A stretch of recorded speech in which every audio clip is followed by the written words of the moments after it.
Good evening friends. ఈ వీడియోలో మనం ప్రస్తుతం మన తెలుగు రాష్ట్రాల్లో ముఖ్యంగా తెలంగాణలో పెద్ద ఎత్తున జరుగుతున్న ఈ వర్గీకరణ యుద్ధ వాతావరణకు సంబంధించి ఈ వీడియో రిలీజ్ చేస్తున్నాం.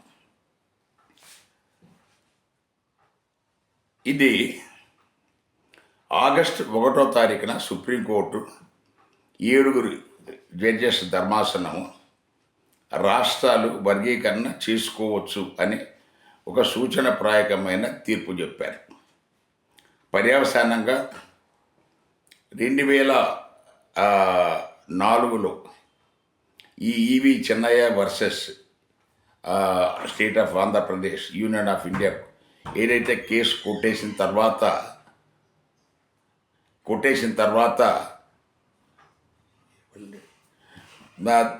మన అప్పటి నుండి అంటే గత 20 సంవత్సరాల నుంచి మందకృష్ణ అది ఆ ఇష్యూ లైవ్గా ఉంచి మనకు ఆయన ప్రయత్నాలు ఆయన చేస్తున్నారు.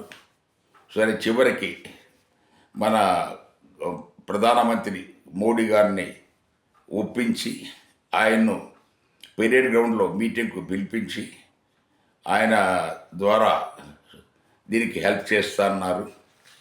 ఒక వాగ్దానం తీసుకొని తర్వాత ఈ 7 జడ్జెస్ ద్వారా ఈ ఈవి చెన్నయ్య గారి జడ్జిమెంట్ను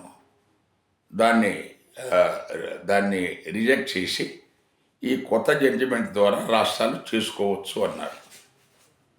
సో అంతవరకు క్లియర్. దాని తర్వాత ఈయన ఈ మనకు కోర్టు తీర్పు చెప్పిన తర్వాత రాష్ట్ర ప్రభుత్వాలు దాన్ని చట్టం కింద చెయ్యాలి. సో దాన్ని వదిలేసి అంటే రాష్ట్ర ప్రభుత్వాలు చేస్తాయని ఇద్దరు ముందే ఒప్పుకున్నారు కూడా జడ్జిమెంట్ వచ్చిన తర్వాత. బట్ అప్పటి నుండి ఈ మాలల మీద ఈ నోటి దృష్టితో ఈ మాదిగ సంఘాల నాయకులు పెద్ద ఎత్తున వాళ్ళు దీన్ని అడ్డుకుంటే అంతు చూస్తామని వాళ్ళు దాని తర్వాత చాలా కాలం ఓపిక పట్టిన తర్వాత డిసెంబర్ 1వ తారీఖున తెలంగాణ పెరేడ్ గ్రౌండ్స్లో ఈ మొట్టమొదటి మాల సింహగర్జన సభ పెట్టి మాలలు ఎవరు లేరు, అంతా మేమే ఉన్నామని తెలంగాణలో అన్నదానికి జవాబుగా మాలలు వాళ్ళ బల ప్రదర్శన చేశారు. అది మందకృష్ణ కోరిన విధంగానే బల ప్రదర్శన జరిగింది. ఎవరు లేరంటే మేము ఉన్నామయ్యా అని చూపించారు. తర్వాత ఆంధ్రాలో అదే డిసెంబర్ 15వ తారీఖున గుంటూరులో కూడా ఇంకో సింహగర్జన జరిగింది. ఈ 2 విజయవంతమయ్యాయి. అక్కడి నుండి ఈ మాదిగ సంఘ నాయకులకు మందకృష్ణకు ఆయన సపోర్టర్స్కు అది ఒక జీర్ణించుకోలేని విషయం కింద ఇక రోజు రకరకాల సంఘాలను, కుల సంఘాలను, బీసీ నాయకులను, మేధావులను అందరితో ఆయన ఎలా రోజు ఎక్కడో చోట మాట్లాడుతూనే ఉంటాడు. వీళ్ళందరినీ పోగు చేసి దాంట్లో కొంతమంది బీసీ నోటి దురుసు నాయకులు వాళ్ళకేదో అందులో వాళ్ళేదో వాటాదారు లేకపోతే అందులో పాత్రదారులాగా వాళ్ళు కూడా రెచ్చిపోయి మాట్లాడతారు. ఫలితంగా మాలల్లో కూడా ఇప్పుడు అమీతుమి తేల్చుకుందామన్న పరిస్థితి కల్పించుకున్నారు. ఎనివే, మనకు రాష్ట్ర ప్రభుత్వం ఏం చట్టం చేస్తుందో చూద్దాం. ఆయన తరచుగా అంటుంటాడు మాదిగలే అత్యంత వెనుకబడి ఉన్నారు ఈ దేశంలో అని. అది చాలా తప్పుడు ప్రచారం, అత్యంత తప్పుడు ప్రచారం. మనకు 59 ఎస్సీ కులాలలో మాల, మాదిగ, ఆది ఆంధ్ర ఈ 3 కులాలు గణనీయమైన అభివృద్ధి సాధించాయి అని మనకు ఉషా మేరా కమిషన్ వాళ్ళు ఎప్పుడైతే ఈ ఉషా మేరా కమిషన్ 2007లో కేంద్ర ప్రభుత్వం ఎవరైతే అపాయింట్ చేశారో వాళ్ళు క్లియర్గా చెప్పారు ఈ 3 కులాలు అభివృద్ధి చేయాలి. అది లేటెస్ట్ ఉషా మేరా కమిషన్ లేటెస్ట్. ఆయన మందకృష్ణ 1965లో లోకూర్ కమిషన్ కూడా చెప్పి మాలలను డీలిస్ట్ చేయమన్నారు. లోకూర్ కమిషన్ మాలల్నే కాదు, మనకు 14 ఈ ఎస్టీ కులాలను, అలాగే 16 బీసీ ఎస్సీ కులాలను కూడా వీళ్ళను డీలిస్ట్ చేయడానికి పరిశీలించవచ్చు అన్నాడు ఆయన. అసలు రికమెండేషన్ స్థితిగతులు ఎలా ఉన్నాయి అని కనుక్కోవడానికి వేశారు. అప్పటికి ఈ వర్గీకరణ లేదు, ఈ ఆలోచన లేదు. సో తర్వాత వచ్చింది ఆంధ్రప్రదేశ్ ప్రభుత్వము, చంద్రబాబు నాయుడు గారు అపాయింట్ చేసింది రామరాజు జస్టిస్ రామచంద్రరాజు కమిషన్. అది 1996లో అపాయింట్ చేశారు. దాని ఫలితంగా అందులో చంద్రబాబు నాయుడు గారికి అనుకూలమైన జడ్జి గారు ఈ వర్గీకరణ ప్రోత్సహించింది, మొట్టమొదట ఆర్డినెన్స్ తెచ్చింది, బిల్ పాస్ చేసింది చంద్రబాబు నాయుడు గారు. సో అందువల్ల అది మాదిగలకు అనుకూలంగానే ఆ రిపోర్ట్ ఉంది. కానీ ఉషా మేరా కమిషన్ అలా లేదు. ఉషా మేరా కమిషన్ ఏం చెప్తుంది?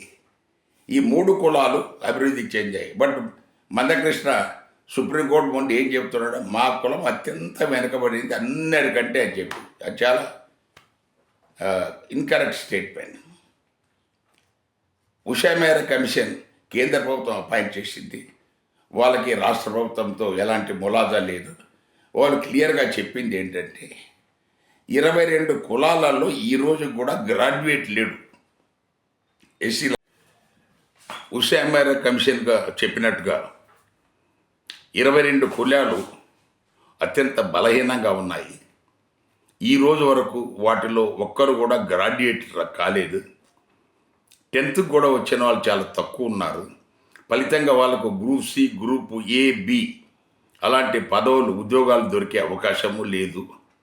వాళ్ళని ముందు పైకి తీసుకురావాలి. మాల, మాదిగ, ఆది, ఆంధ్ర వీళ్ళ 3 ఆల్రెడీ అభివృద్ధి పదంలో ఉన్నారు. మనకు ఆర్టికల్ 14 సమానత్వంకు అప్లై చేయాలంటే మాల, మాదిగల మధ్యన కాదు, వీళ్ళకు అప్లై చేయాల. ఈ 22 కులాలను ముందు బయటికి తీసుకురావాలి. అలాగే ఉషా మేరా కమిషన్ రిపోర్ట్ ప్రకారం టోటల్ 44 కులాలు బలహీనంగా ఉన్నాయి. అందులో 22 అత్యంత బలహీనంగా ఉన్నాయి. సో ఈ రాష్ట్ర ప్రభుత్వాలు, 2 తెలుగు రాష్ట్ర ప్రభుత్వాలు ఈ ఉషా మేరా కమిషన్ రిపోర్టు ఈ 44 కులాలు ఏవో ఐడెంటిఫై చేసి అందులో ఉన్నాయి లిస్టు, వాళ్లకు ఏ రకమైన సదుపాయాలు మీరు కల్పించి, అందులో 22 కులాలు అత్యంత వెనుకబడ్డాయన్నారు. ఈ మాల, మాదిగ పంచాయతీ పక్కన పెట్టి వాళ్ళకి ఏ రకంగా మీరు సాయం చేస్తారో తెలిస్తే తర్వాత వర్గీకరణ చేయండి.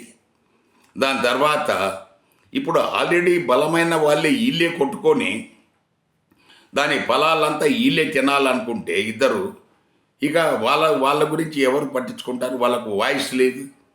ఈ మనకు ఇంకొక మొదటి నుంచి ఉన్న ఒక కాన్సెప్ట్ ఏంటంటే మన దగ్గర ఈ మాల, మాదిగ ఉపకులాలు అంటున్నారు.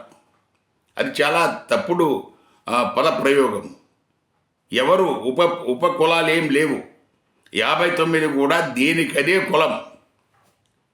సో మాలదాసరి అంటే వాళ్ళ మాలకి లింక్ ఏం కాదు, వాళ్ళ డ్యూటీది మాల జంగం, దాని తర్వాత మాల మస్తి లేకపోతే మాదిగ మస్తి, ఇవన్నీ అవి దానికదే కులం.